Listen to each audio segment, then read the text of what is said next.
inside a mountain in Taiwan, held secure against the turbulence of history and the ravages of time.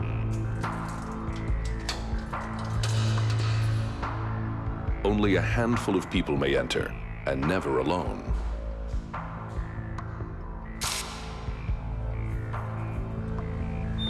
For here, hidden away from public gaze, in these rows of anonymous boxes, lies a treasure.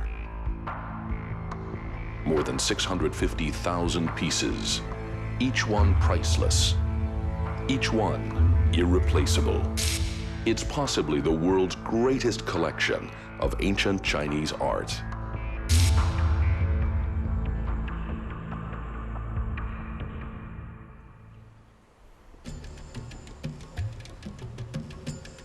The National Palace Museum in Taiwan, one of the world's top museums. For several decades, it has preserved the fruits of centuries of collecting by China's emperors. I think the greatest value of the National Palace Museum is because our collection is very, very special. It is one of a kind and truly precious. Of course, the collection is mainly drawn from Chinese culture and civilization. But in this way, in world culture, it is the best of its kind and a very important collection. Among the collection's masterpieces, the jadeite cabbage, a small but intricately carved piece that embraces the flaws of a single piece of stone rather than denying them. The jadeite was painstakingly ground into complex shapes, including miniature insects on the leaf structure.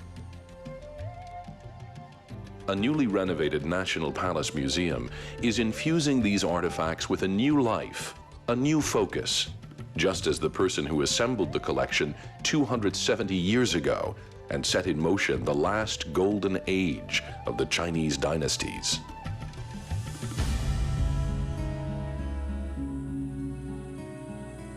The Emperor Qianlong was a renowned warrior.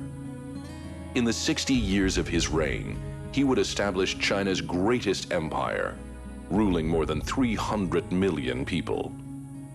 But above all, he loved art. When he became the 6th emperor of China's Qing dynasty in 1735, he became owner of a magnificent collection of treasures handed down since the Song dynasty over 1,000 years ago.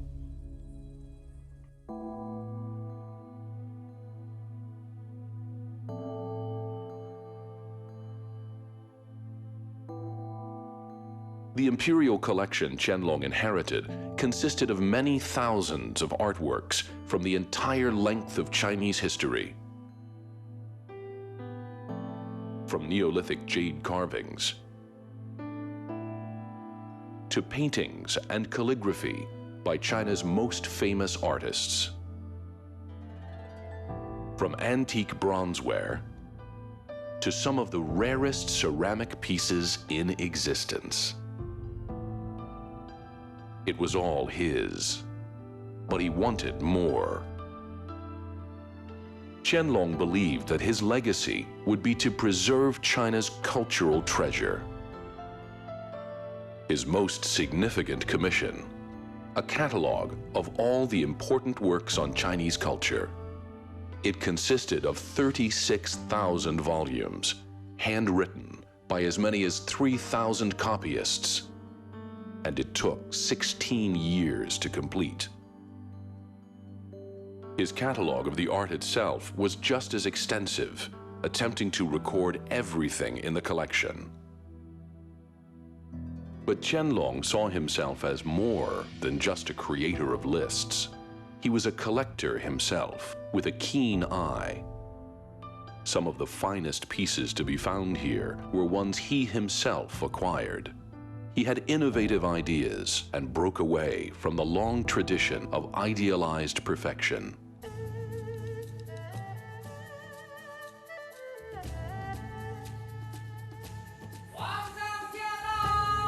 The emperor's devotion to the arts took up most of his spare time. He loved nothing more than to spend time among the artists himself. this was society fit for an emperor. Of course, respect was paid to the Son of Heaven, but here he saw himself as first among equals. He would work together with the finest artists and calligraphers, learning, improving, and creating.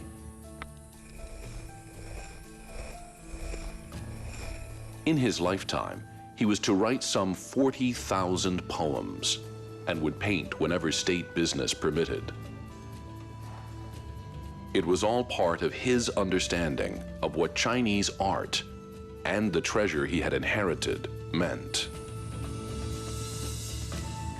I think most of his predecessors, especially his father and his grandfather, none of them had taken up the collection in such a serious, personal way, because none of them has written as many poems or essays or produced so many catalogs as the way he did. He was really very, very unique and special. Several thousand years of art collected over the centuries, its value respected and enhanced by Qianlong, housed in a purpose-built museum designed to display these priceless artifacts to full advantage. To this day, it remains one of the world's greatest collections of any kind of art.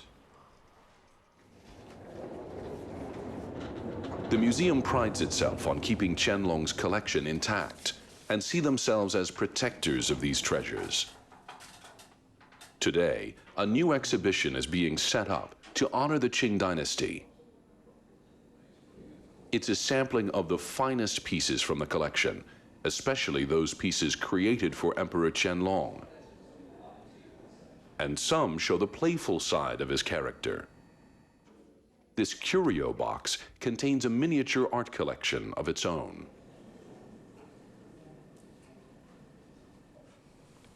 The pieces that he himself bought are treated with absolute reverence.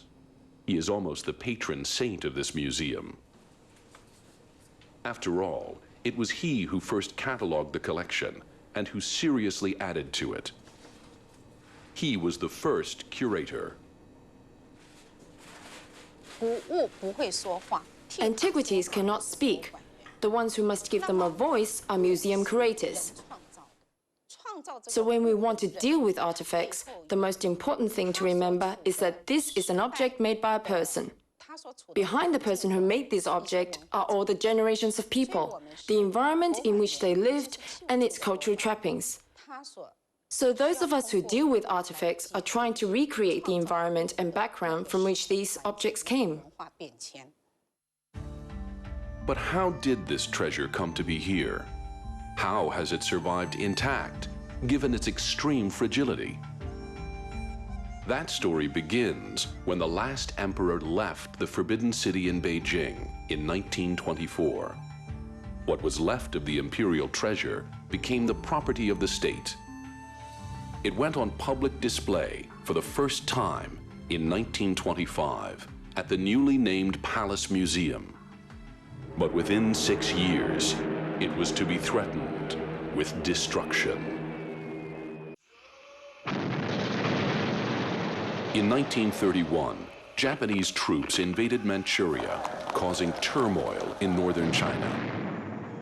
With Beijing under threat, the imperial collection was moved south to Shanghai for safekeeping. 5 years later, the treasure moved again, this time to specially built storage facilities in Nanjing. And then in 1937, Japan invaded China en masse. To protect the collection, it was split up and sent westward, the largest movement of cultural relics in history. 16,000 crates were on the move, in trucks and on trains. They were hauled along on horse carts. They floated along rivers in boats. This was an unprecedented mission to preserve Chinese culture under the constant threat of aerial bombardment. A dedicated group of treasure escorts risked their lives to protect these precious relics on an arduous 10,000-kilometer journey. 83-year-old Gao Renjun is one of the few surviving escorts from that turbulent time. We knew this treasure was very important and very valuable. That's why we were moving it from Beijing. We knew these were treasures from thousands of years of Chinese culture.